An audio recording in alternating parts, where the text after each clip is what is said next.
Alrighty, I am pleased to be joined by John and Justin of the ClutchTalk podcast. Again, thanks for coming on, guys. What's going Sure. on, JJ? How you doing, man? I am doing great. How's it going with you guys? Going well, man. We're glad to be on here, talk some playoff basketball. Unfortunately, we saw 2 game sevens that weren't very close, so that was kind of a letdown. But I'm doing good, man. All right. Again, thanks for coming on. Yeah, I was a little disappointed too because I thought both games would be at least a lot better, at least by like 10 points would be the outcome. Instead, it was by like at least 20 and 30. So before we start talking about those, if you want to talk more about your podcast, I know it's basketball, mostly NBA, but if you want to talk more about your podcast to let the listeners know. Yeah, absolutely, man. I mean, yeah, like how you said in the beginning, John and my brother Justin, we're the hosts of the ClutchTalk podcast. We're consistently every week dropping 2 podcasts per week, man. Full of just jam-packed information. During the season, we do a little bit of short bids episodes and then a longer episode. But right now during playoffs, we're just pushing, grinding out these episodes, watching these games, man. But definitely, man. I mean, we're happy to be here for all the people listening, to my boy JJ's podcast. Definitely come check us out. It's at ClutchTalk Pod on Instagram, Twitter, TikTok, everything, man. Check us out. But I'm just ready to talk some hoops with you, JJ. All right. Again, I'm pretty excited as well. So let's jump on to let's talk about the latest game recently. Now, at the time of this recording, it was Sunday night. But what did you think about the Suns and Mavs game? Because I was very disappointed. I thought the Suns were going to win that. That was the complete opposite. But what did you guys think about that game overall?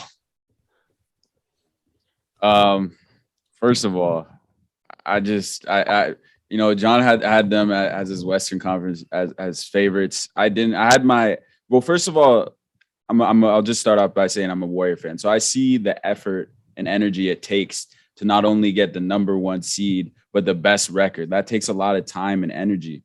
And what we saw from the Phoenix Suns, it just seemed like, number one, they ran out of gas, but from their primary playmaker, and Chris Paul, 37, it just seems like as soon as, you saw the statistic, he had 27 points and I believe 26 turnovers since he turned 37. But I think a lot of it wasn't due to age, but the time and mileage and energy that it took from that whole run of being the best team in the league. And we saw that tonight in Game 7. They just were flat. I don't know if they're pressing, they were at home. They just looked like they didn't have that edge. They didn't have the energy to come out there and compete tonight. And the best player in the floor, Luka, the best player in the series, arguably in the playoffs, in my opinion, took over. And the Suns just had no answer and no punch back. Mm-hmm. Man, I mean, Jay, you said it best, my brother. The Suns just honestly came on extremely flat. I remember, in the first quarter, watching the Suns really struggle to get off to a good offensive start, and I'm thinking to myself like, oh no, the Suns are going to be able to pick it up. This is a game full of runs, but they never did. They really never did. I remember in the first, I was thinking to myself like, man, D Book's taking a little bit of time to get going, but then one thing that I noticed that I want to talk to you guys about is, I just feel like D Book, CP, and really Ayton weren't really as aggressive as they should have been. I saw in the first quarter, I saw a lot of shots coming from Jay Crowder, a lot of shots coming from Cam Johnson. I mean, no disrespect for Bismack Biyombo, but I mean, in a Game 7, in this altitude of this moment, man, I think players like D Book need to show up. And I mean, Jay, you said it best, man. Luka said, I'm the best player in the series, maybe even in the playoffs. And I'm putting my stamp on it, man. At our podcast, we often say sometimes in the Game 7s, the best player just has to take over and say, I'm the best player. And unfortunately, Devin Booker just honestly failed to the occasion. Yeah, I completely agree with what you guys are saying. And when the game started, it started off as I think both teams kind of started struggling a little bit from, just shooting or whatever. But it seemed like the Suns were missing a lot of easy layups, bunnies, basically. You saw Booker missed a few, Ayton missed a few. And I think Crowder hit like 3 or 4 threes right off the bat. And I think he was 1 for 4 to start. And that's not like Jay Crowder is a good player, right? He's a good player, but he should be the one taking the first 4 shots or whatever. So that worried me a little bit. But yeah, I thought the Suns would, bounce back. They were the best team in the league, had the best record. And I thought they were going to overall win the whole thing, but that just did not happen. So it was very disappointing to see that. And I think, was it Cam Johnson led the Suns in the first half with 7 points? But yeah, I mean, he led the game though, also as well. Led the game, which is insane. Mm-hmm. Yeah. And when you would have scored 27 points in the first half, after that, I said that the game's over. I mean, there was literally no way they could come back unless something, a miracle happened. And that would have been, especially with how good Luka and the Mavs are playing. So let's, you guys mentioned that Luka was like basically the best player in this series. Did you think there was a chance, or do you think there's a chance that the Mavs can actually beat the Warriors? Which I don't know if there's really that great of a chance, but what do you think do you think the Mavs can actually, threaten the Warriors in the conference finals? I think absolutely. When you look at the way, and this is me coming from a Warrior fan, when I saw between the two matchups, I thought the Suns were a better matchup for the Warriors. Mm-hmm.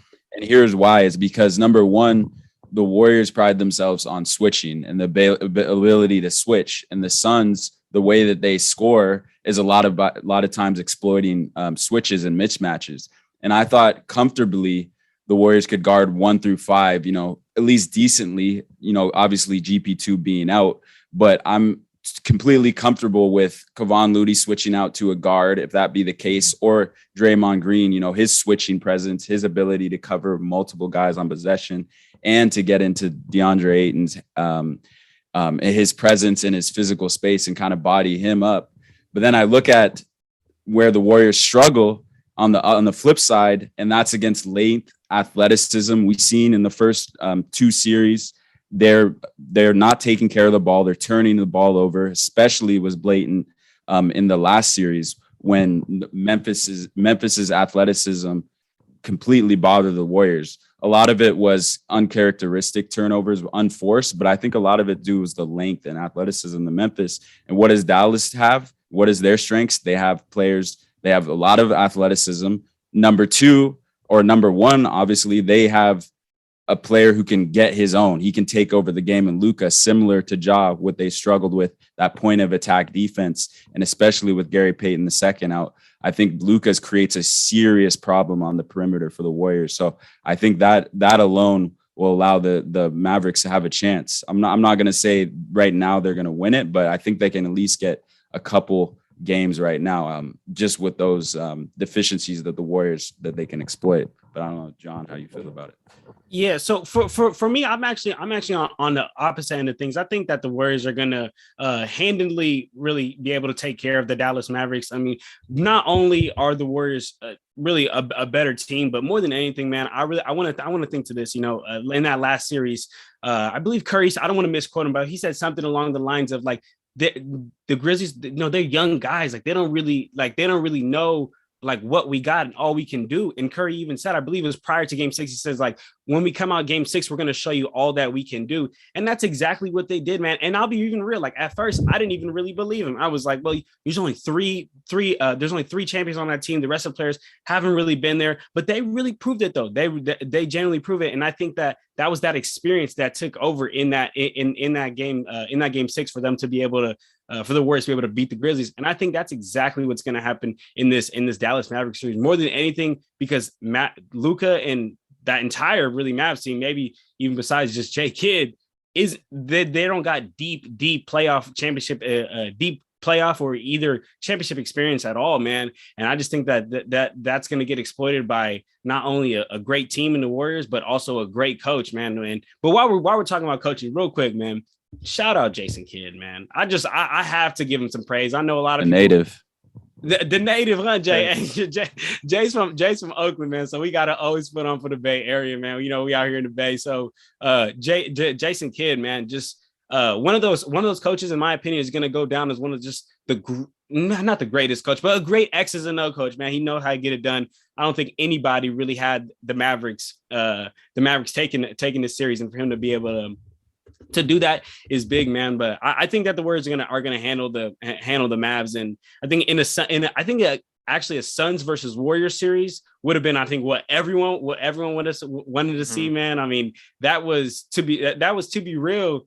it like what the final should have been, man. But if the Warriors wasn't in the West and the Suns wasn't in the West, but man, I think this is gonna be a good series, Warriors versus Dallas. But I think the Warriors are gonna be able to handle it in like 5. Well, speaking of Jason Kidd, and it's interesting how Jason Kidd wasn't in the Coach of the Year discussion, and Monty Williams should have won it because they did have the best record, but he wasn't even in the Coach of the Year discussion. And in his first year, he leads them all the way to the conference finals, which is pretty good. Man. Now, I don't think he's going to end up beating Golden State. I think this series it's not going to be a sweep because we all know Luka's probably not going to allow that to happen. But even if Luka plays well, I don't think they have enough. If you look at that team, they only really have one superstar, and that's Luka, right? I mean, Jalen Brunson is serviceable, right? And he's solid. I guess he's better than serviceable. He's a nice number 2 option. But in today's game, you basically need 2 superstars in order to win it all, basically. And the Warriors technically have, I guess you wouldn't necessarily say Draymond Green is a superstar, but Steph Curry is a superstar. Klay Thompson's a superstar. Jordan Poole is becoming that type of player. And I just don't know if the Mavs have enough. Like, I think the Suns would have had enough if they would end up winning, of course, which they did not.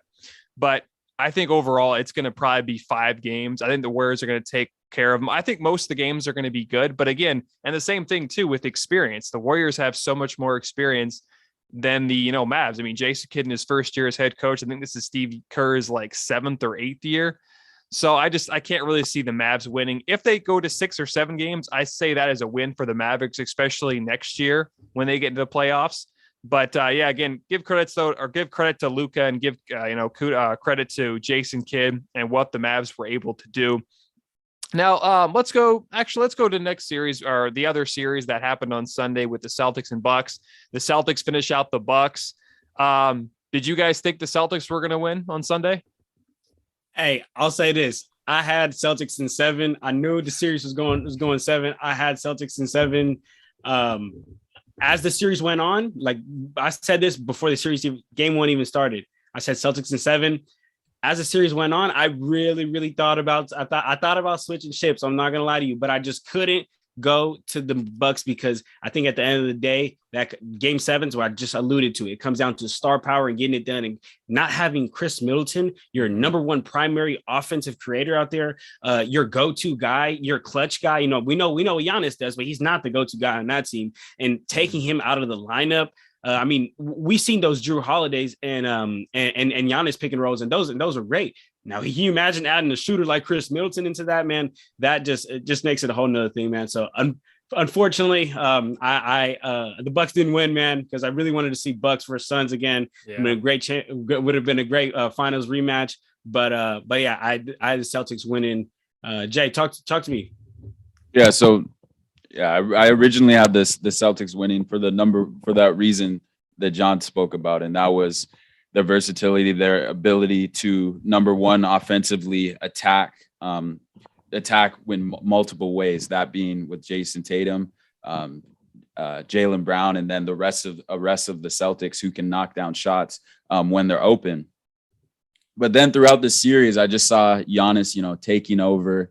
At opportune times, the rest of the Bucks taking over. And then I thought after, game 5, that Milwaukee might have a chance to close it out because they got 2 opportunities to get 1. So I thought, the defending champions, they're going to be able to get it done. Ultimately, they didn't. But I look at number 1, I think Mike Budenholzer, he's a championship coach, but he has his deficiencies. And I think his stubbornness was one of the reasons that they didn't get the chance to be in the game. They were in the game a little bit here and there tonight as we recorded it. But I think Brook Lopez was the ultimate downfall, I think, in game 7, allowing the Celtics just to take 3 after 3 when Grant Williams is left open multiple times in that drop coverage. I just think the Celtics, that was a terrible game plan, and his ability to stay to his stubbornness to stick with that game plan was the downfall of the Bucks. And I mean, 3 is better than 2. And if you're allowing, you come down, you make a 2, and they come down, hit a 3, and that happens on 4 or 5 possessions, you're down 12 or 15 right away. And I think that's too much to overcome. And Budenholzer's stubbornness, they were done from his ability not to adjust the game plan and allow to take away the 3. I understand you want to protect the perimeter. That's the game plan. It has been the whole series. But if they come down and they knock down threes, you got to adjust. And the simple adjustments weren't made in Game 7, and that's why Milwaukee wasn't in the game number 1. And obviously, they didn't end up winning Game 7. So that was what I saw there at the end. Justin, it's funny that you say that, because even remember last year when we were talking about the Bucks in the playoffs, you talked about that. We talked about Bud's drop coverage and how he just refuses to have Brook come up. And yeah, Jay, I mean, last year Giannis was able to just will them and just carry them and have them, be able to get there. And this year it just didn't happen. I mean, Grant Williams and Derek White earlier in that first half, I mean, maybe he wasn't hitting all them, but he was getting so many open looks. And then I mean, just something else I want to allude to while we're talking about the Bucks, and we've been saying this on the pod, and that's just, if they really want to be a 2-time champion, if they want to be able to get past the Celtics, then their shooters have to hit, man. I mean, it's deep in the playoffs. Jay, we said it last episode. We said we can't keep trusting Giannis's 40-point game heroics. Like, yes, Giannis is a great player, but this is deep in the playoffs. One man carrying a team doesn't work. JJ, you just mentioned that. You talked about how one man it just isn't simply enough anymore. So these shooters need to step up, man. And that's exactly what didn't happen. Grayson Allen looked like he forgot how to play basketball. Wesley Matthews just stopped shooting. Pat Connaughton had a one good game. George Hill, I don't even know what George Hill was doing out there. And that just made it tougher on Giannis, because if those shooters aren't gonna hit, the Celtics are just gonna pack the paint and really, really build that wall on Giannis and make it almost absolutely impossible for him to get in there, man. So I definitely blame this on Bud. I blame this on the shooters that just couldn't get it done. And man, I mean, I really wonder what would have happened if Chris Middleton was there. That's all I would say. Because I think it would have been different though. Yeah, I think that was the big reason why, because without Middleton, he didn't have that number 2 guy. Middleton was great last postseason, right? So I think losing Middleton was huge. Now, they didn't necessarily need him in that bowl series, because I think they were 2-0 without him. And then they started off 3 or 4-1 without Middleton. But as the series progressed, you could definitely tell they need that number 2 option. And again, you basically in today's game, you need that second superstar, that second star to go along with your superstar, right? In order to win games and go to the next level, right? And the thing that it's funny that you guys mentioned Mike Budenholzer. If last year, if they didn't beat Brooklyn, or they ended up losing in the conference finals, he probably would have lost his job last year. But since he won that championship, that gave him an extra year. So I think next year, if they do the same thing and lose in the conference semifinals or the conference finals, I don't know if he is, but I think he would definitely be on that hot seat, because the Bucks definitely have that team the Bucks definitely have that team to win another championship. And if they only end up winning one, that's going to look bad on Mike Budenholzer. So if he wouldn't have won that championship, he probably would have been fired after last year. But it is interesting that you guys mentioned Budenholzer there. And on the Celtics side, I mean, if you really look at the Celtics, like every game, someone else stepped up, right? Because you had Al Horford stepped up a few games. I think it was game 4. I think it was game 4 that he stepped game up. 4. And then, in game 7, which would have been Sunday, that was, Grant Williams stepped up, right? And, just mentioned Derek White. And of course you have Jason Tatum, who I think it was on fire in game 6. So like, it seemed like every player for the Celtics, one player would step up every game. And the thing about the Celtics too, is they don't necessarily have a true point guard. Like Marcus Smart and Derek White are their point guards, but technically they're not the true point guard as you think. Cause I think at one time, both of them were technically more of a shooting guard. So it was really interesting. And if I had to pick, I wouldn't be surprised if the Celtics won, but a lot of people are sleeping on the Heat, and they had the second best record this year in the league. And they had the best record in the East. Why do you guys think that so many people are just sleeping on Miami? Jay, say it. You already know. Say it, Jay. You think it's the scoring, right? When you're thinking the score. Yeah, I think it's a scoring and no superstar, like how you always say. Mm-hmm. Yeah, JJ. Yeah, the thing is, when I look at this matchup and the Heat and versus the Celtics, I look at both of these teams. What are they going to do defensively? They're both going to switch. And what's that going to come down to offensively? It's going to be an isolation battle.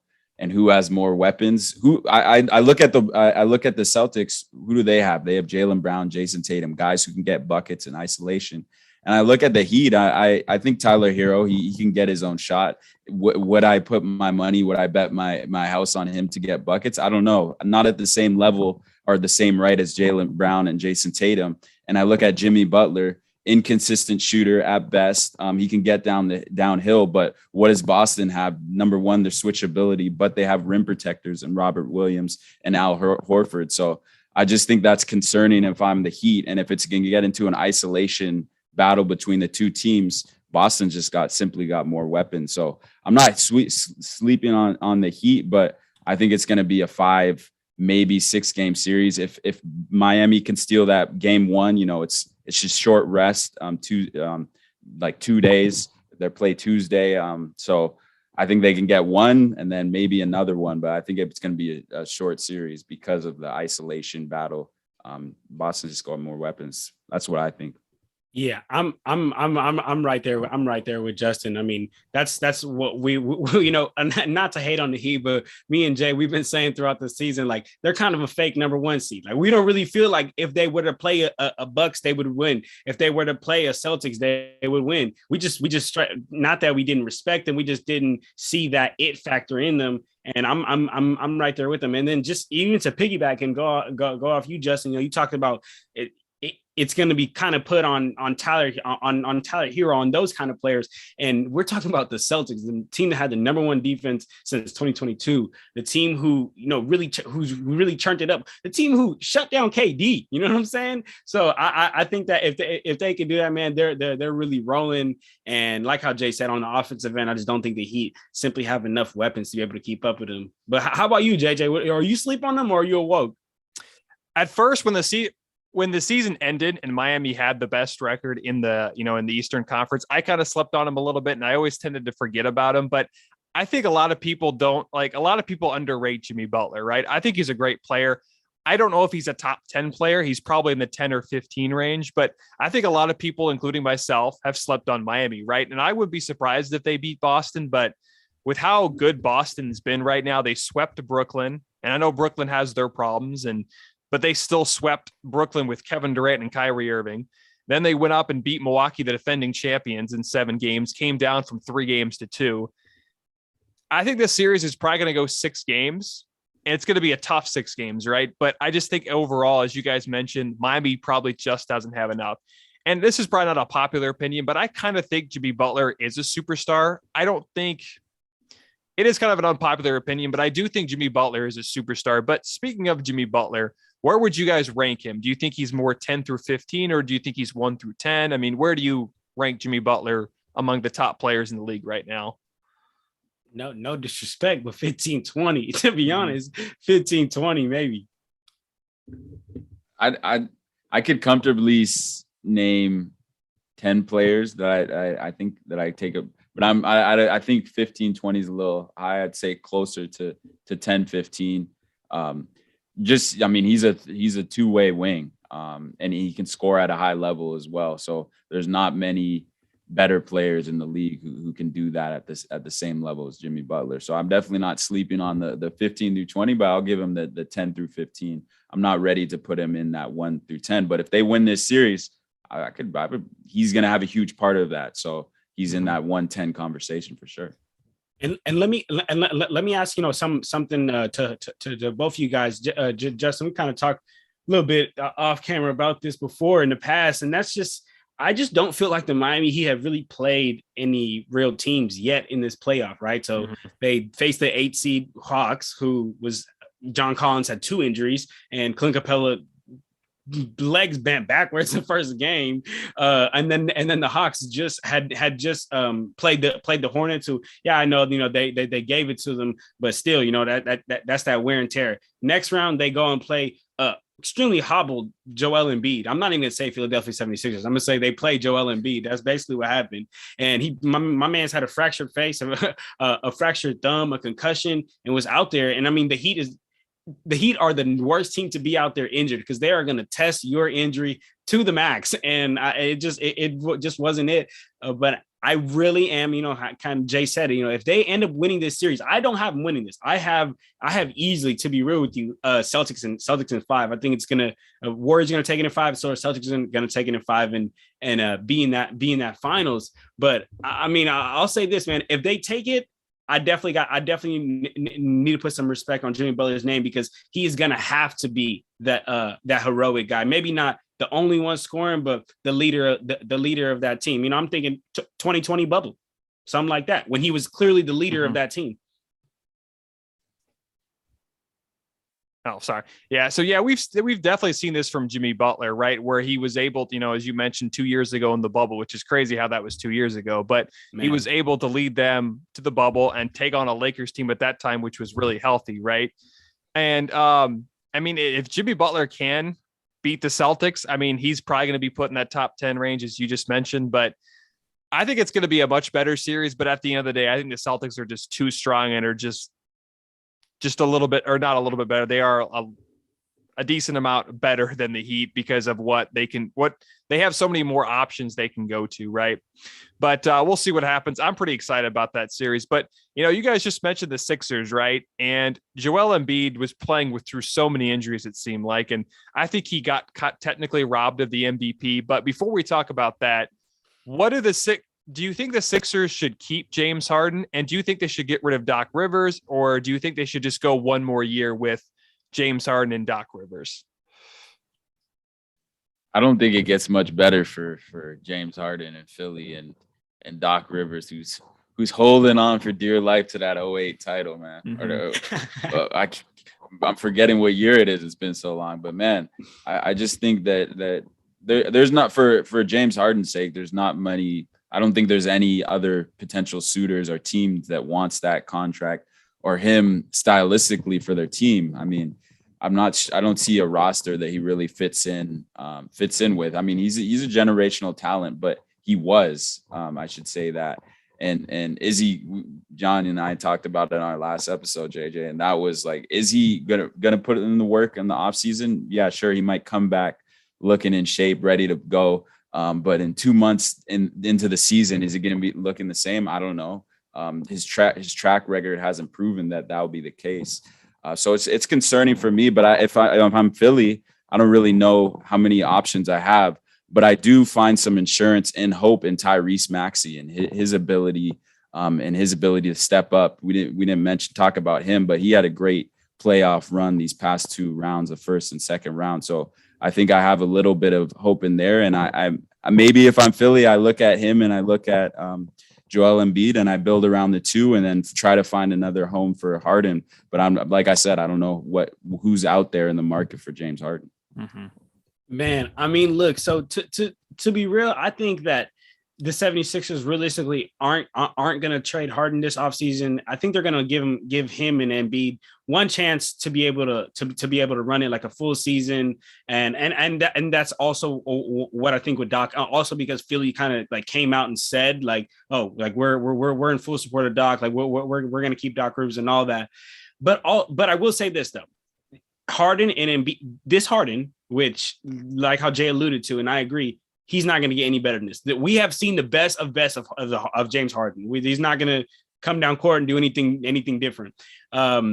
Just Harden and Joel Embiid, this 76ers team is just straight up not enough to win a championship at this level. And I understand Ben Simmons is a dang prima donna and annoying. I'm the number one Ben Simmons hater, but you deal Ben Simmons, and now, which was a good player, which was a good defensive player, but doesn't match up well with Joel Embiid. And if you trade James Harden, his value is so low right now. You are basically doubling down on the L that you already took, right? Like they took an L on the Ben Simmons and James Harden trade because this is not James Harden of Houston, like how Joel Embiid said. But now if they trade him, that would be another double down on the L because now you just really have Joel Embiid out there. And yes, Jay, I mean, I love Tyrese Maxey, but I just don't think he's there yet, right? He's not arrived yet. And Joel Embiid, I don't know how much time he has. I think we kind of talk about this sometimes. We say that when you have that championship window, like it could be so small. You got to do everything you possibly can to go after it. If you have a generational player like that, generational talent like that, man. So to answer your question, I don't think they're going to ship Harden or Doc this season. But I am interested to see what pieces they're going to add around it, because it's definitely not championship ready, like 100% not championship ready. Yeah, I agree with both you guys. I don't think they have much of an option, really. I mean, you could try to trade James Harden, but who's going to be really interested in him? And on the other side, if you decide to fire Doc Rivers, right, he's probably just going to go to the Lakers. So, and you really don't have an option now. I think they can give James Harden an extension this year. If I was them, I would wait and just see, as you mentioned, see how it plays out. But again, yeah, they're kind of out of options right now. And Embiid played basically as good as he could, I think, because he had so many injuries he was dealing with. And as you mentioned, Tyrese Maxey is only 21 years old. So like he's still got time to grow and still got a few years. So we'll see what the Sixers want to do with that. And, I think Doc Rivers is definitely on the hot seat. He definitely has history of not being able to get it done. He had that one championship in 2008 with the Celtics. And then since then, he really has done nothing. So, I mean, you look at, he had history with the Clippers. He couldn't get it done there. He had in Philly. He couldn't do it in Orlando either before that. So, we'll see what happens. But, the Sixers have a very interesting offseason, that's for sure. All right. Speaking of the Sixers, the big thing that happened last week was Jokic won his second straight MVP, right? And I didn't necessarily agree with that. I thought Embiid should have won it. Now, last year, I kind of understood why he didn't win, because he missed 20 games. And, there were only 72 games last year, so he only played 52. But he led the league in scoring average. And I was a little surprised that Jokic won it. What did you guys think? Did you guys think that Jokic deserved to win it? Do you think Embiid got robbed, kind of like me? Or do you think maybe a guy like Devin Booker or Giannis should have won it? Man, I think it was a two-man race between Jokic and Embiid. And in my opinion, and that's like what a bank robbery looks like, in my opinion, what they did to my boy Joel Embiid.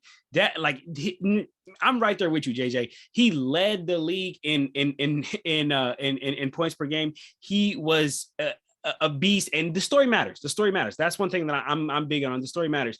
Earlier in the season, he was playing with his prima donna Ben Simmons, who was supposed to be his guy. They were supposed to be the two, Philadelphia rocking out, getting it done. Ben Simmons starts crying about whatever. That's a whole nother topic. But Ben Simmons starts crying. He's not there. Now Joel Embiid is basically the only real true true player who can really get anything done on that team, man. So he's seen double teams, triple teams. He's seen it all, and yet he was still getting it done. Earlier in the season, do we not remember when Philadelphia 76ers were the number one seed, when they were extremely dominant? And also, I think something else that story matters. And one thing I always say is like the MVP award should be given after the playoffs. It should not be given before the playoffs.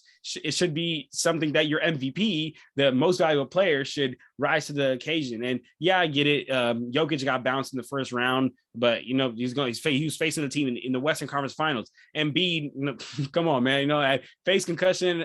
Face fracture, concussion, fractured thumb, all fractured shooting thumb, right? And he played through all of that. And mind you, I said this when after Joel Embiid came back for that game 3 and they actually took it, the first 2 games, they got the 76ers got just obliterated on the glass. They got obliterated in the paint.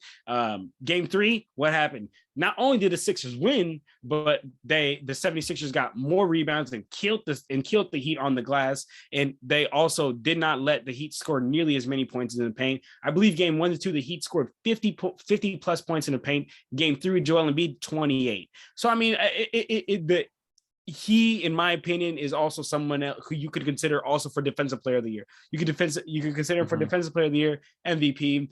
In my opinion, he got robbed, and also, so I know I keep adding stuff. Joel Embiid is just so damn good. But look, man, also I think that he should have got these past couple of years. If you're talking about just performance and his play, he's played like the MVP, but he hasn't played enough games these past couple of years to be the MVP. And I agree with that argument. You gotta be there to be the MVP. But if you look at just those performances, I think he should have been MVP last season too. But yeah, shout out Jokic though, because the Nuggets would have been the worst team in the league if it wasn't for him though. So I understand that argument as well. Yeah. When I hear that, and I know John was a strong advocate of Embiid all year, but when I look at this MVP race, I thought three players, when it comes down to it, could have been deserving of the MVP this year, and that was number one, Nikola Jokic, who won it, Joel Embiid, and Giannis Antetokounmpo. So when I look at the three of those players, all of them had deserving campaigns. All of their teams were playoff teams. But where I see the top two candidates between Embiid and Jokic, where I see the difference, number one, the Philadelphia 76ers throughout this. And I remember back to this day when they brought in James Harden, I said, this is going to affect whether people want to believe this or not, it's going to affect the candidacy for MVP for Joel Embiid, right or wrong. The media, who are the voters, and I think it's criminal, and I've heard multiple players complain about this being the case, that media gets to vote on awards because maybe they won't like a player, or they see the narrative of, similar to James Harden, MVP himself coming to another to the aid of Joel Embiid, and that could be the storyline there. So I think it's absurd that the media has the impact, is what I'm trying to say, to determine awards, first team this, first team that, affecting contracts and how much they get paid. But going back to the MVP race, I saw that was a downfall for Embiid. But then I look at Nikola Jokic, who won the MVP last season. And what did he do this season without two of the best three players, Michael Porter Jr. Leaving the season out with back surgery early on in the year, Jamal Murray out the whole season. Yes, they were the 6th seed. They got bounced in the first round, but he only improved his statistics from last year. And the advanced stats metrics that have been determined and used for the past few years in the NBA to determine the MVP, he led the league in most of those categories. So I think that's a pretty deserving case in itself for Jokic.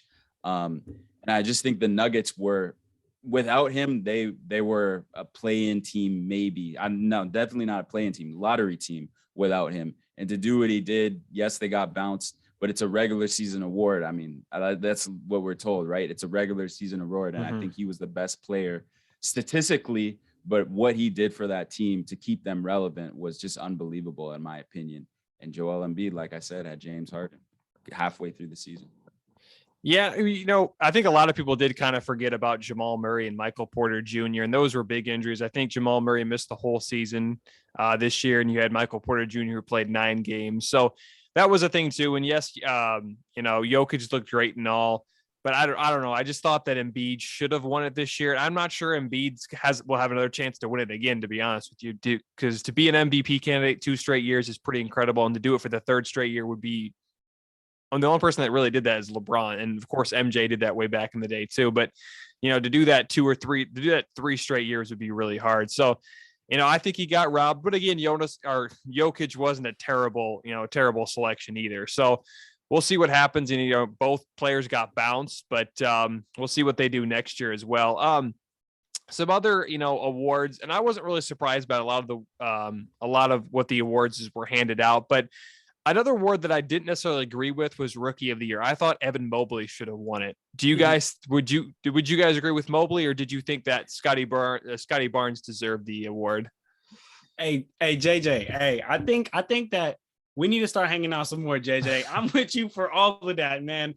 Justin knows, man. I'm big time on Evan Mobley, man. I definitely thought he should have been the Rookie of the Year. And I say this all the time, and I'm going to say it again. I think out of all the rookies, he's the most likely to be like the face of the league in the next couple of years. Like I'm talking MVP running the league.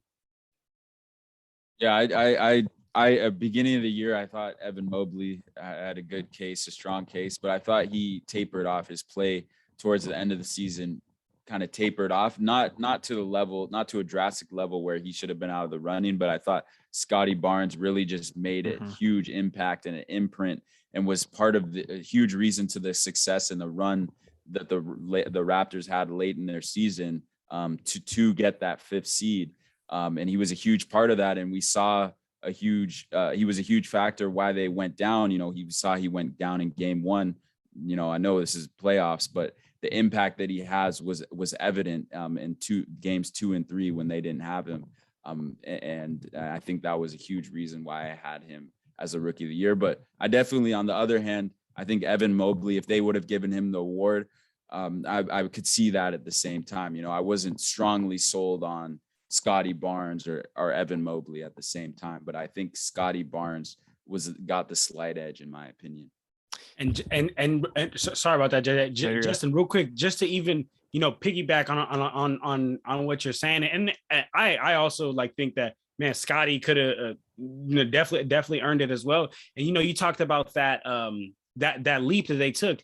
And I think that part of the reason that that league gave it to Scotty Barnes is when they took that leap at the end of the season, they passed the Cavs, and that's what ultimately ended up putting the Cavs in that playing situation. And I think that was huge in the league deciding, like, all right, like who's this rookie of the year going to go to? You know, Evan Mobley may be doing his thing individually, but Scotty Barnes was genuinely a big piece that helped them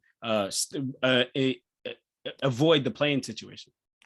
Yeah, I thought the injury, though, to Jared Allen was huge for Cleveland. I think that was one of the reasons why, you know, they ended up not making the playoffs at all, because of the injury to Jared Allen. I think that did affect a little bit of Evan Mobley, right? But again, Scotty Barnes had a great year. I mean, I'm not, you know, taking away from him from anything, but I just thought that Mobley was more consistent throughout the whole year, and in my opinion was the best rookie. But we'll see what happens, because really the rookie of the year doesn't necessarily matter after your rookie year, because you look at guys like Malcolm Brogdon, Ben Simmons won rookie of the year, and we're not even sure what's going to happen with him. But speaking of Ben Simmons, he didn't play at all this season, didn't even play in the postseason. Do you think Brooklyn, or what do you think Ben Simmons needs to do, or what do you think about the future of Ben Simmons? We'll just start with that. Dude's got to get on the floor. That's what I think. I mean, both of these teams, I don't think there's a clear winner. You know, we look back to deadline and we're talking about, you know, I don't know who won this deal, who won, Philly or Brooklyn. Looking back, you can say both of these teams might have lost this deal. Ben Simmons, just JJ, to be honest, needs to play basketball, needs to get in a uniform and be able to make an impact. And we can see if he even fits with this roster. Is Kyrie coming back? We don't know. We don't even know who's going to be on this Brooklyn roster to start the season. Is Steve Nash going to be the coach? So a lot of question marks just throughout that organization there in Brooklyn. But for Ben Simmons' case, he's just got to be on the floor. Whatever mental lapse and hurdles he needs to overcome, dude just needs to play some basketball and figure it out from that standpoint.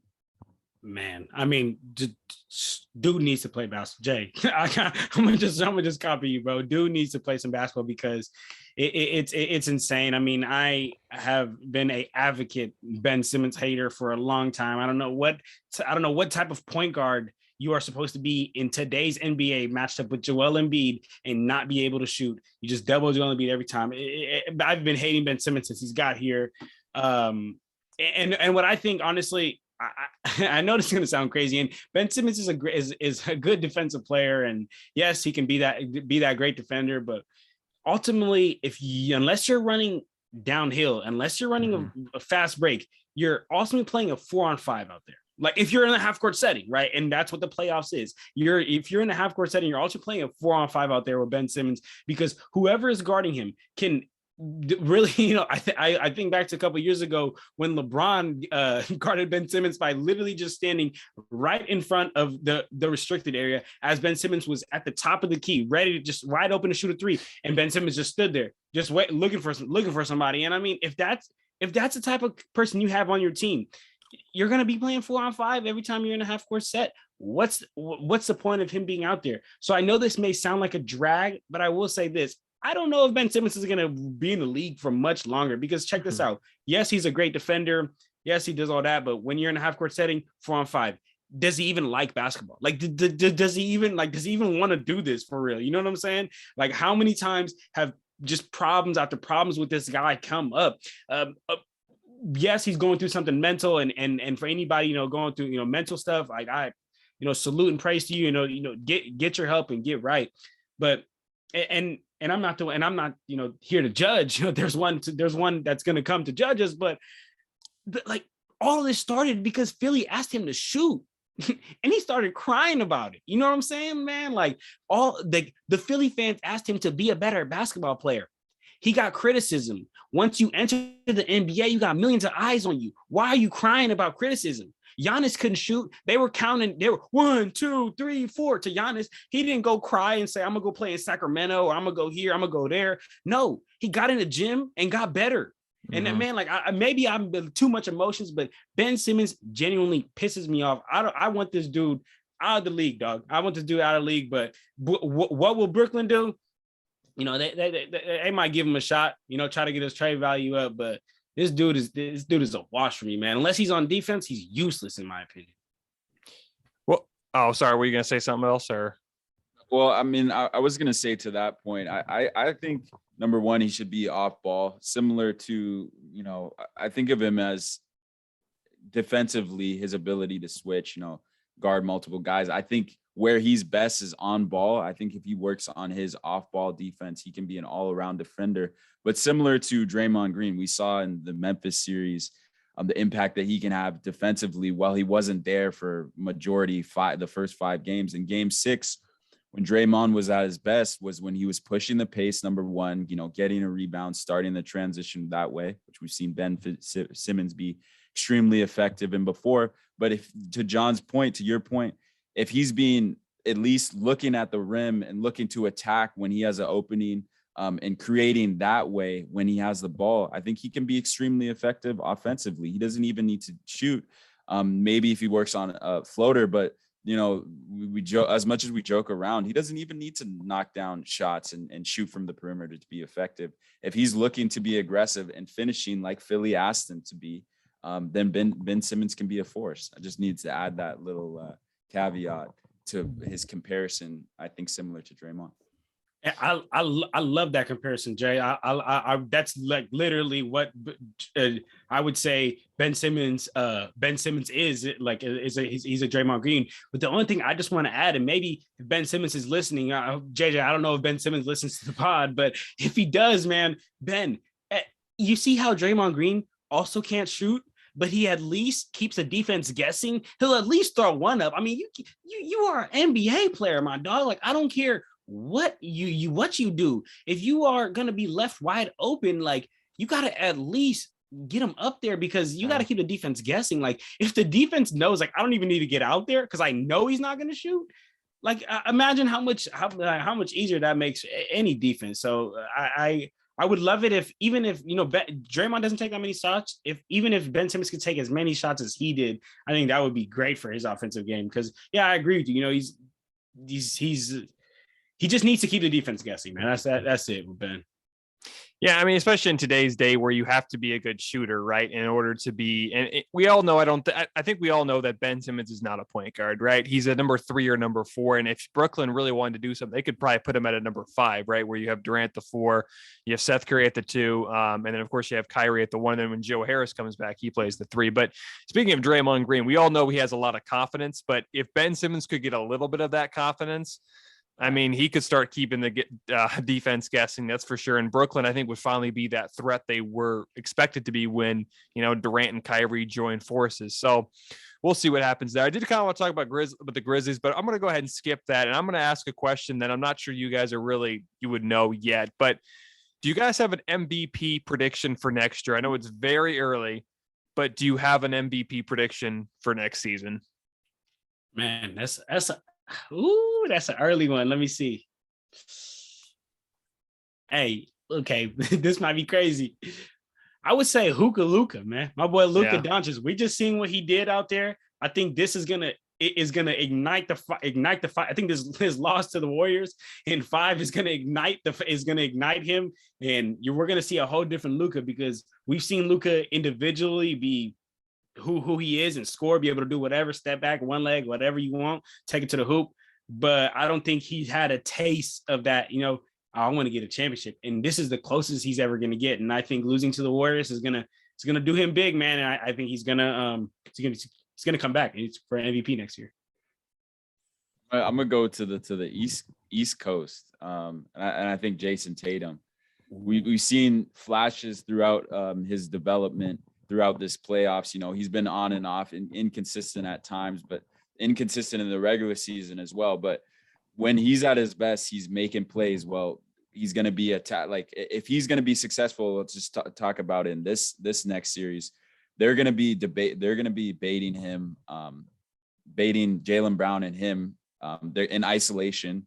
They're going to be on an island. They're going to have to score. They're going to have to find ways to score, and the defense is going to collapse on them. And throughout the season and development, I've said for Jason Tatum all along is, yes, we know you can score in isolation. Yes, we know you can score in isolation. But when you're at your best is when the defense collapse on you, you're making the play to find an easy shot for your teammates. And I think if he can take that next step and be that guy consistently, the best playmaker on the team for the Celtics, I think the sky's the limit. And I think he can take that step because we've seen the flashes throughout this run in the playoffs. But if he can do it consistently, that's my MVP next year for the Celtics and for the league. Yeah, those are both really good ones. I think I thought Luka would win the MVP this year. He kind of had a slow start, but definitely especially the playoffs, I think he proved us that he might even be a top 5 player right now. But I'm probably going to, as long as he can stay healthy, and he's got to come back from injury, but I would not be surprised if Ja Morant won the MVP last year, right? He won most improved player of the year this year. He's got rookie of the year. Memphis is just getting better. And I do think eventually they're going to have to get another superstar similar to the Mavericks, but I would not be surprised. And of course, he's got to get healthy, right? But if he would have been healthy versus the Warriors, that series, the Warriors probably would have won, but it probably would have went to 7 games. So I really like Ja Morant, but Luka's a good one. Jason Tatum's a good one.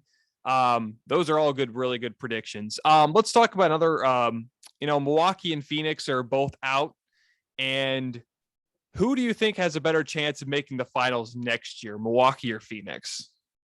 I think Milwaukee.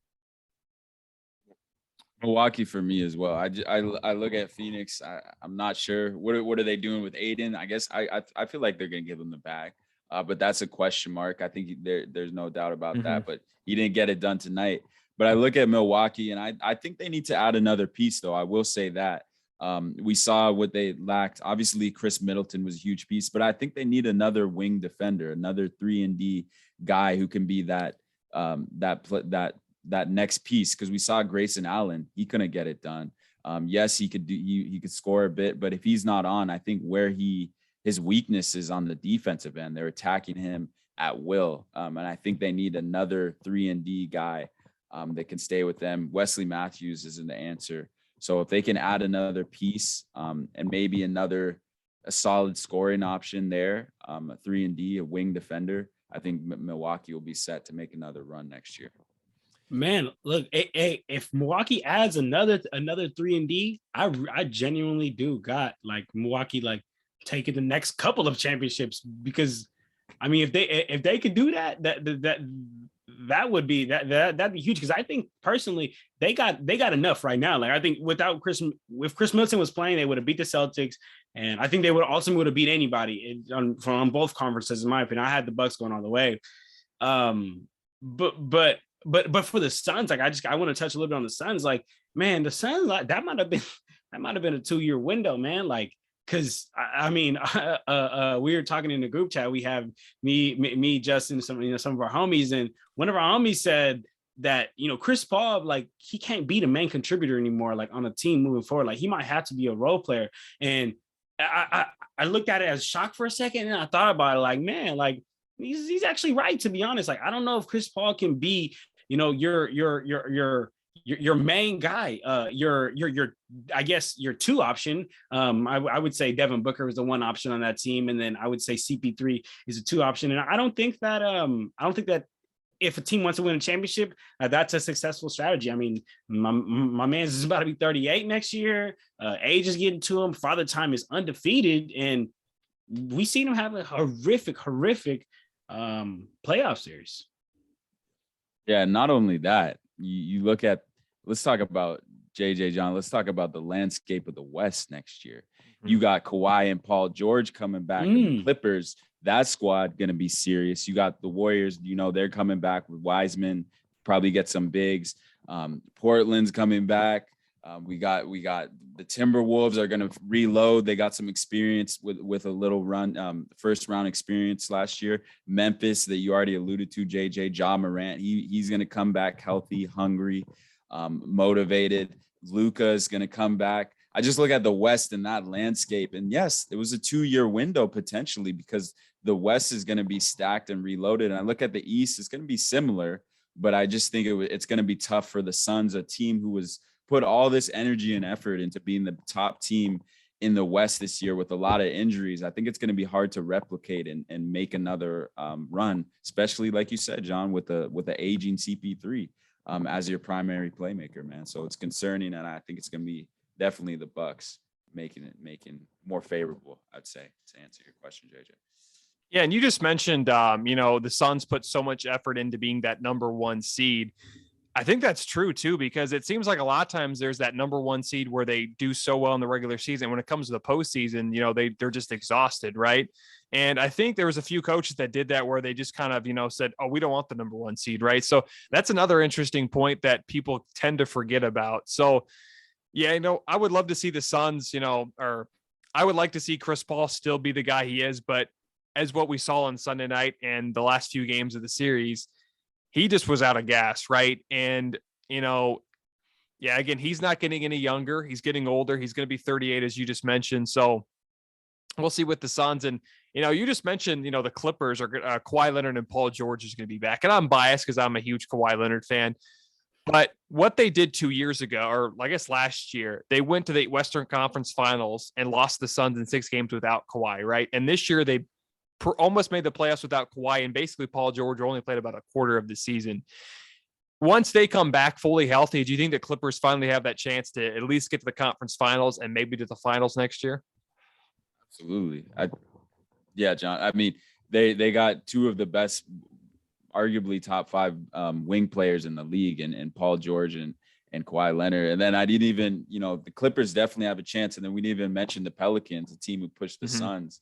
They're going to be getting Zion and Brandon Ingram, and those guys are going to be hungry. So yeah, the West, but Clippers definitely legitimate contenders next season, in my opinion. And Ty Lue's a great coach at that. Let's not forget that. Hey, Ty Lue is a great. I'm not gonna lie, like. It was this year that I really figured out Ty Lue was a great coach. I don't think that it takes much to be out there coaching that Cavs team, or I don't think it takes much to be out there coaching that Warriors team. You just put all those players out there. I don't think you need to be the greatest coach on earth.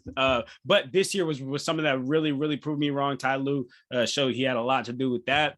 But to answer your question, man, yes, the Clippers are definitely going to be, top of the West, but I still have a big concern at that big position, man. I know that they sometimes tend to run with Robert Covington, which is extremely small ball 5, which we actually seen the Houston Rockets try to run when they had first shipped out Clint Capella, and that didn't work. Like they were trying to act like they were the Warriors back when KD was on the Warriors, but they forgot that they don't have Curry, Clay, and KD, right? Like that was a big thing, and that's one thing that I think is gonna be huge right now for the Clippers. And I think that big man, they really need to get a good big, because I think that if you look at all the dominant teams, and I don't know if you guys agree that the Suns are will be a top of the West, and maybe not number 1 seed, but top of the West next year. They have players like DeAndre Ayton. The Grizzlies have Jaren Jackson, who is he inconsistent, but when he's on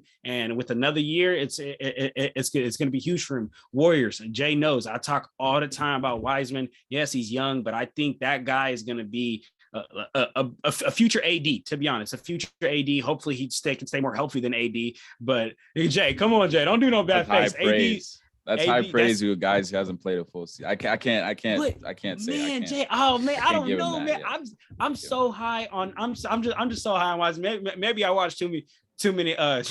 Maybe I was just watching that one Memphis game that he played in when he was in college, man. But basically, what I'm saying to you is that. Yes, the Clippers are serious, but I need to see them do it with the big man. I need them see a real big man there for me to be able to throw them in there. But Kawhi and PG, that's enough to get you at least second round. Yeah, we'll see what happens, but I'm definitely excited as well. So real quick here, I'm assuming you guys, like I said, you guys have the Warriors and Celtics in the finals, but who do you guys have winning, and who's your finals MVP? I know it's a little early, but who's your finals MVP, and who do you got winning it all? I got the Celtics winning it all. I got the Celtics in 7 because I think this is gonna be a bloodbath, man.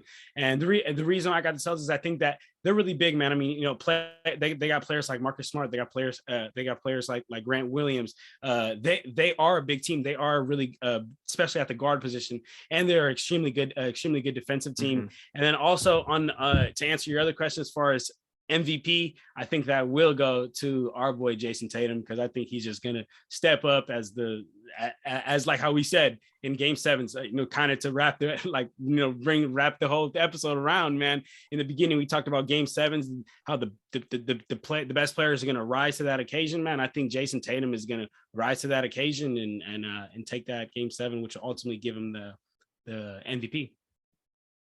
Yeah, I think.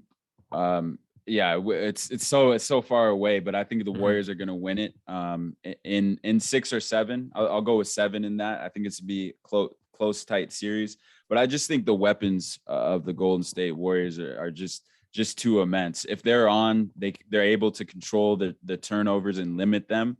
I think there's not many teams or any teams in the league who can compete with them. Their ability to swish defensively, and then to be able to run that to a system. And then if you're going to attack one player, you just have too many weapons, like I said, with Jordan Poole, Klay Thompson. And then you have the ability to put Kevon Looney to match the bigs there. And then, or if you want some athleticism, you throw in Otto Porter Jr. and Jonathan Kuminga. So I just think they have a lot of versatility and options that the Celtics won't be able to hang up with it, but it's going to be a tough, gritty series. And then they get it done. It's time for if they're able to win that series, if they're able to win the series, Stephen Curry has to be the best player in that series, and he gets it done. The Warriors get it done. He'll be the finals MVP. So that's my prediction. Well, and the only thing that Curry hasn't done yet in his career is gotten the finals MVP. So if he got a finals MVP, I think a lot of people would even respect him more, right? Because he's always been kind of known to where the 3 championships that he won, the one was Iggy and the other 2 times was Durant. So if he can finally win that finals MVP, that's going to put him, I'm not sure. He's definitely a Hall of Famer. That might actually put him in the top 5 among all-time point guards. That might be a little bit of a stretch, but that's definitely going to put him in the top 5. So we'll see what happens. But I think the Warriors end up probably winning it all too, in probably 7 games. But if the Warriors win, I think it's going to be Curry. And I guess Jordan Poole could also win it too if he continues the way he's going right now. And then of course on the other side, if the Celtics do win, it's probably going to be Jason Tatum. But every once in a while there's a guy. Every other game it seems like there's a guy that steps up. Al Horford, Marcus Smart, of course. You have Grant Williams, who just did it Sunday night. So, but I think at the end of the day, Jason Tatum is probably going to win the Finals MVP if the Celtics go on and win it all. So again, thanks again for coming on. Is there anything else you want to add before we end the interview? I will say this, just real quick on that too. I think the what's going to happen too is the Warriors, if they win, will have home court advantage between either Miami Heat or the Celtics. So I think that does have a factor in if the series does go 7, knowing that it'll be on home court does give me a little bit of more confidence for the Warriors in 7. Mm-hmm. Yeah. Okay. You want me to wrap? Just say at the end, JJ. Just if you want to say something about the podcast before we end, got or something like that. So just real quick. So got you. Yep. Yeah, I got you. All right. Cool. All right, here we go. Yeah. Man, JJ, thank you for having us on, JJ. I mean, we had a great time talking hoop with you, man. Like we've been saying this on our podcast, NBA playoffs is just the best time to honestly even just be alive. Games every day, but right now it's getting to every other day. But man, JJ, we really appreciate you. We appreciate you having us. And for everybody listening up, man, definitely check us out on Instagram, Twitter, TikTok, at ClutchTalk Pod. Come check us out on YouTube. Come check us out on Apple Podcasts, Spotify. We're on all of that, man. You could find us. Check us out. Come subscribe. Come join the family, man. We just love to talk hoop, and we producing 2 times a week, 2 times a week content. All righty. Again, don't forget to check that out. The Clutch Talk. Thanks again for coming on, guys. Before we do end the interview, it's very interesting. If the Warriors and Celtics do play in the finals, that would probably be an all-time matchup because we all know both teams have been in the NBA since it started back in 1946, I guess. And what's crazy too, the Warriors won the first championship in 1947. And then you also have the Boston Celtics who have the technically tie for the most championships with 17. So I think with the 75th year anniversary, the NBA would love to see the Warriors and Celtics. So again, thanks again for coming on, guys, and enjoy the rest of the playoffs and have a good week. Peace. Appreciate it.